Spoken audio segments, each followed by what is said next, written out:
আজি আমাৰ এই সাংবাদিক সন্মিলনত মূলত উপস্থিত থকা বিশেষকৈ অসম গণ পৰিষদ দলৰ ওদালগুৰি জিলা সভাপতি আমাৰ ডেকা ডাঙৰীয়া, বিজেপি দলৰ জিলা কমিটিৰ সাধাৰণ সম্পাদক সুজিত সৰকাৰ, আমাৰ প্ৰাক্তন MCLA অৰ্পণা মেধি ডাঙৰীয়ানী, বিজেপিৰ উপসভাপতি শৰ্মা ডাঙৰীয়া, আমাৰ নমিনেটেড MCLA ৰতন ৰাভা ডাঙৰীয়া প্ৰমুখ্যে বিভিন্ন চেনেলৰ সাংবাদিক বন্ধুসকল সকলোকে এই মুহূৰ্তত আমি NDAৰ হৈ আপোনালোকক ধন্যবাদ জ্ঞাপন কৰিছোঁ।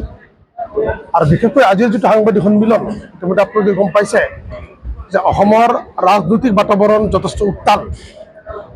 বিশেষকৈ আহি থকা 9 তাৰিখে অনুষ্ঠিত হ'বলগীয়া যি নিৰ্বাচন, এই নিৰ্বাচনত আমি BTC অঞ্চলৰ বিশেষকৈ 15টা বিধানসভা সমষ্টিত PPF দলে 11টা আৰু BJP দলৰ 4টা, এই 15টা সমষ্টিত NDA হিচাপে BJP, AJP আৰু BPF-এ আমাৰ প্ৰাৰ্থীসকলক আমি কেনেকৈ জয়যুক্ত কৰিব পাৰিম তাৰে আলম লৈ বিশেষকৈ আজি 3-4 দিন ধৰি টংলা আৰু ভেৰগাঁও দুটা সমষ্টি, ইপিনে ওদালগুৰি মাজবাট, আমি BJP আৰু BPF-এ আৰু অসম গণ পৰিষদে আমি এইবাৰ আমি আলোচনা কৰিলোঁ।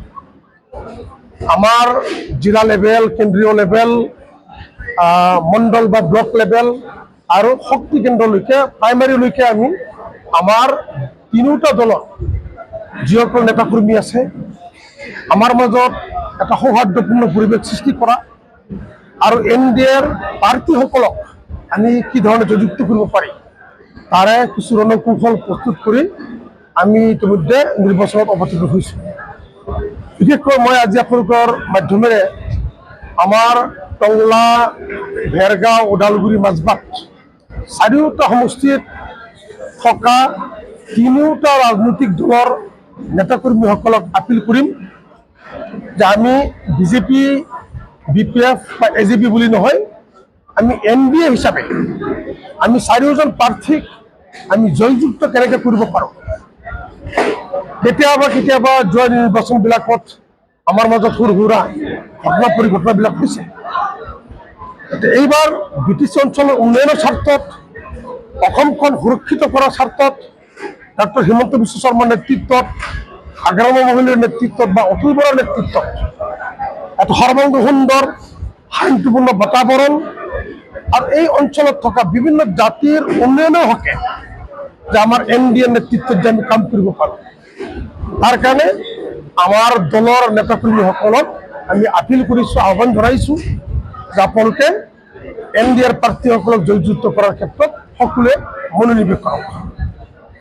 আৰু আমি চাইছোঁ যে আমাৰ নমিনেশ্যন দিয়াৰ পিছৰ যিটো পৰিৱেশ, টংলাই হওক বা ভেৰগাঁও হওক, ওদালগুৰি মাজবাট চাৰিওটা সমষ্টিত আমি বিপুল ভোটৰ ব্যৱধানত আমাৰ চাৰিওজন প্ৰাৰ্থী জয়যুক্ত হ'ব, ইয়াত কোনো সন্দেহ নাই।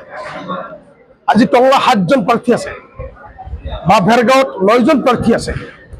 এই যিসকল প্ৰাৰ্থীয়ে ইয়াতে প্ৰতিদ্বন্দ্বিতা কৰিছে কণ্টেষ্টতো নাই।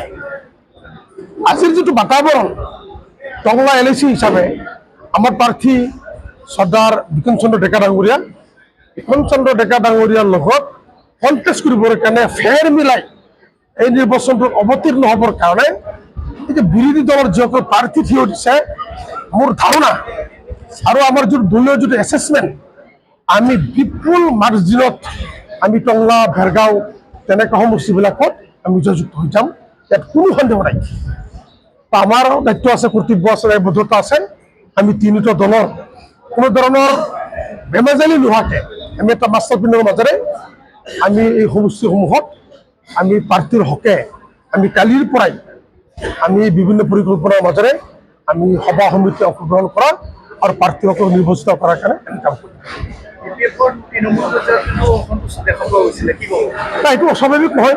মই কৈছোঁ ইতিমধ্যে যোৱা BTC নিৰ্বাচনত আমি BJPৰ বিৰুদ্ধে যুঁজিছোঁ, BJPয়ে আমাৰ বিৰুদ্ধে যুঁজিছে, আমি BJPৰ বিৰুদ্ধে যুঁজিছোঁ। আৰু যোৱা নিৰ্বাচনত মোৰ সমষ্টিতে কেইবাজনো আমাৰ কৰ্মীক BJPৰ দলৰ সমৰ্থকসকলৰ লগত সংঘাত হৈছে, মাৰামাৰি হৈছে, কাণ কাটিছে, এনেধৰণৰ পৰিৱেশ হৈছে।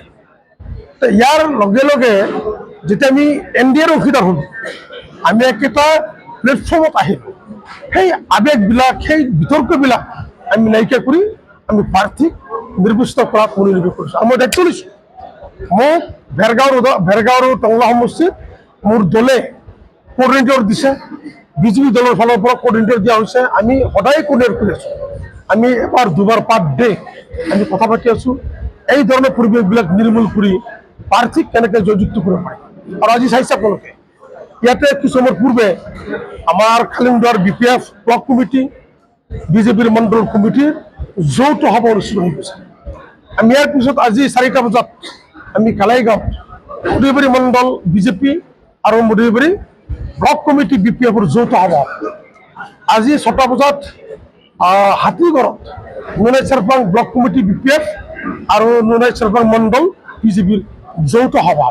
আমি এই ধৰণে যৌথ সভা সমিতিবিলাকৰ যোগেদি আমাৰ মাজত থকা ডিফাৰেঞ্চখিনি আমি নাইকিয়া ইতিমধ্যে প্ৰায় সম্পূৰ্ণ পথে আমি নিশ্চিত আমাৰ NDAৰ অংশীদাৰ তিনিওটা দলৰে দলীয় নেতা কৰ্মীসকলে প্ৰাৰ্থী বিক্ৰম চন্দ্ৰ ডেকাক বিপুল মাৰ্জিনত আমি আহি থকা 9 তাৰিখে নিৰ্বাচনত আমি জয়যুক্ত কৰিব পাৰিম, ইয়াত কোনো সন্দেহ নাই।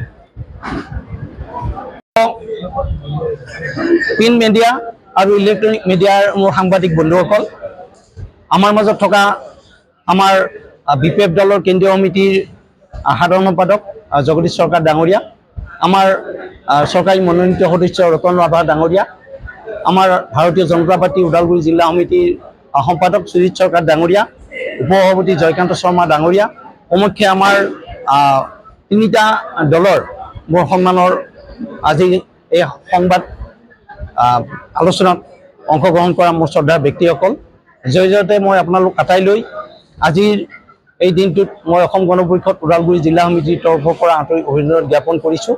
আৰু ইতিমধ্যে আমাৰ গোটেই কথাখিনি আমাৰ কেন্দ্ৰীয় সমিতিৰ BPF দলৰ সাধাৰণ সম্পাদক জগদীশ সৰকাৰ ডাঙৰীয়াই দাঙি ধৰিলে। এইখিনিয়ে কথা যে NDA হিচাপে আমাৰ এগৰাকী প্ৰাৰ্থী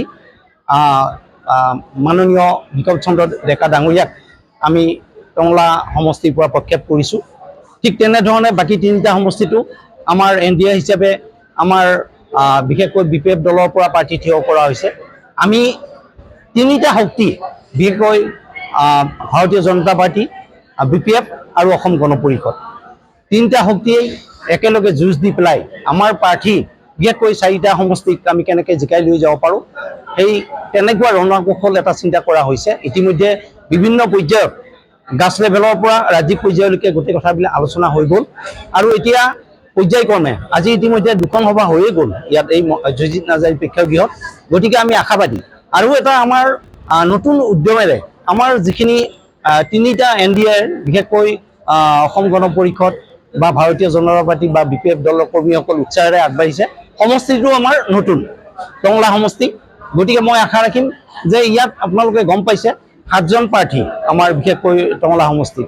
এই 7জন প্ৰাৰ্থীৰ আমি যদি চাবলৈ যাওঁ মানে আমাৰ প্ৰাৰ্থীৰ লগত বিশেষকৈ NDA আমাৰ বিক্ৰম চন্দ্ৰ ডেকাৰ লগত প্ৰাৰ্থীৰ প্ৰতিদ্বন্দ্বিতা কৰিব পৰা প্ৰাৰ্থী এতিয়ালৈকে আমি দেখিবলৈ পোৱা নাই।